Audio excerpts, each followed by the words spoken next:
Welcome to tonight's episode of The Night Owl. It's good to have you here, and there's always room for more, so tell your friends, tell your family about this podcast.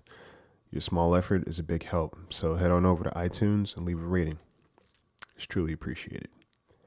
Content may contain adult language and scenarios that may not be suitable for all audience members, so, listeners' discretion is always advised. I think most of us have our share of traumatizing roommate experiences, to the point we'd rather live on an island than ever share a space with someone again. And maybe this tale won't be much help for you to change your mind. You check those locks of yours? How about those windows? Are you sitting down somewhere comfortable? Good. Because you probably won't be sleeping tonight. I give you shared space.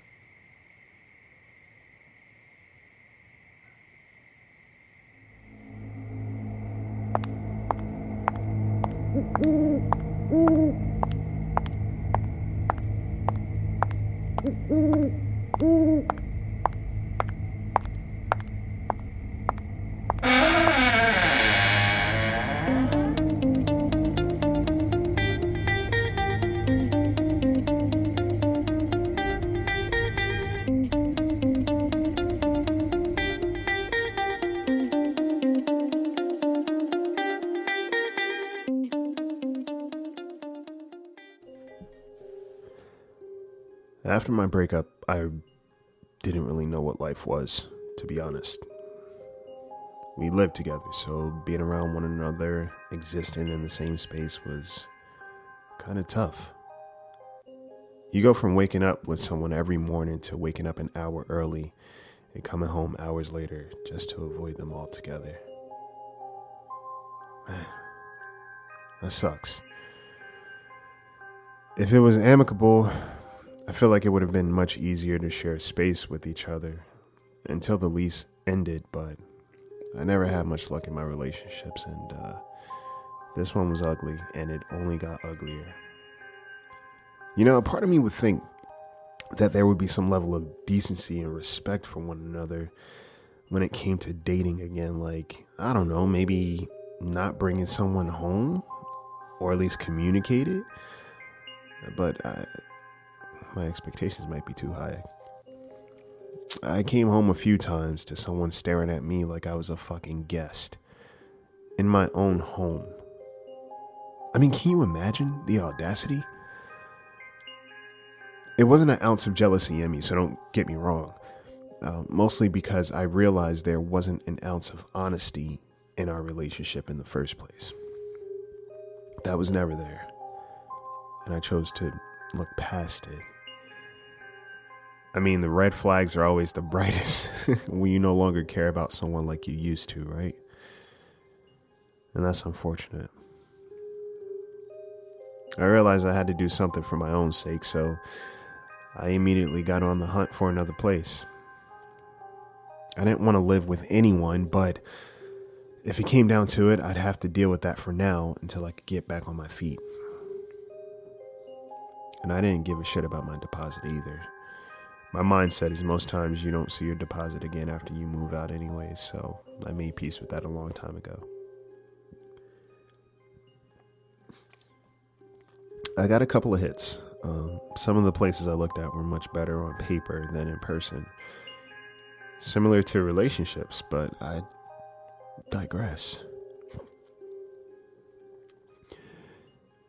Some people seemed unhinged, and even if the apartment was nice, I didn't have the bandwidth for any psychotic snaps or surprises. Truth be told, I was exhausted. Just exhausted altogether. Life really has done a number on me lately. I was getting close to just sleeping in my car until I got a hit. Someone was looking for a roommate.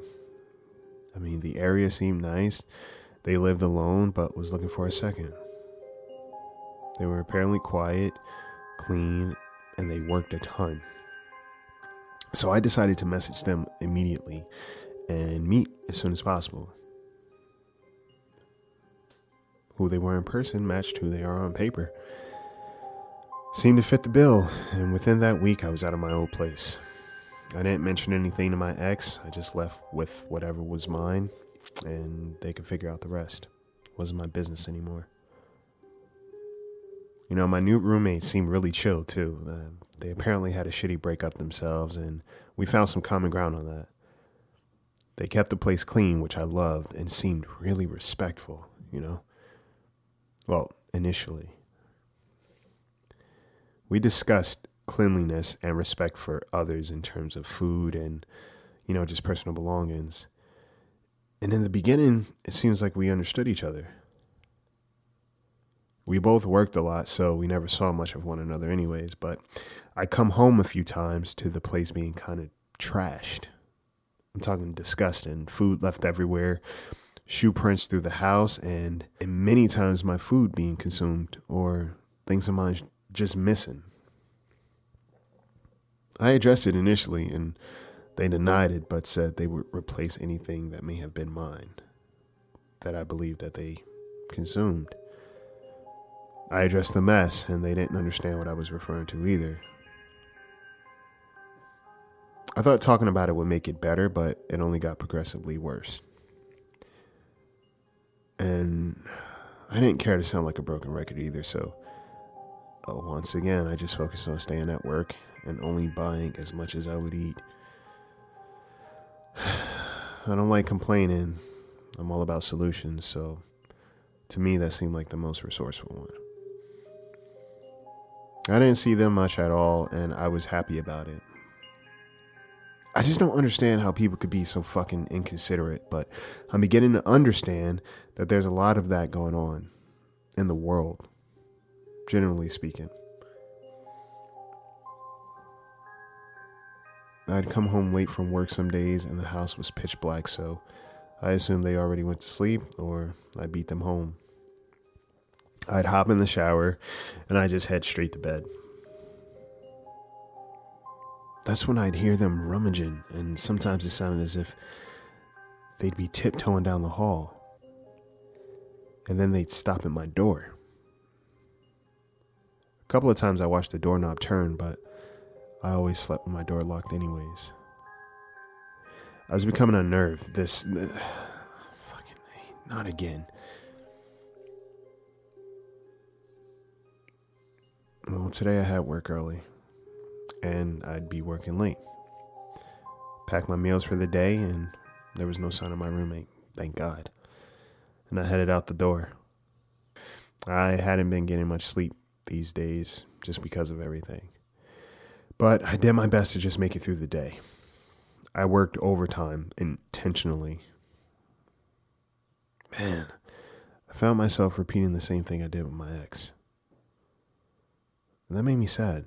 It also pissed me off. I got home late tonight. It was dark as usual. I beeline to my room and I closed my door. And that's when I heard theirs open. I heard a cabinet open and I heard them rummaging through the silverware drawer too. Or all the forks and the knives and all that. Fucking music started playing. This late. I didn't have the energy to get up. I was exhausted. So I texted them, hey, it's really late and I had a long day and I'd really appreciate if you show some respect and turn down the music. As I was texting, I heard the footsteps again, and the music was still blurred. If I had to get up, I was gonna raise hell in this place. 2 minutes later, a text came in from my roommate. Hey, I'm out of town until next week. Sorry, I forgot to mention it. Work's been busy these days, so I haven't been home much. Is everything okay?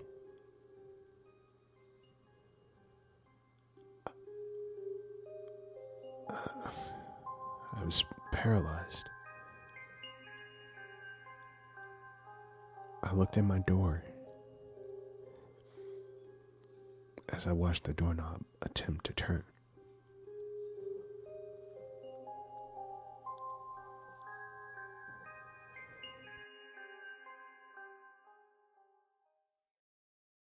So there you have it. Tune in next week for another story to keep you up at night. You guys have yourself a safe and amazing weekend. And if you can, sleep tight.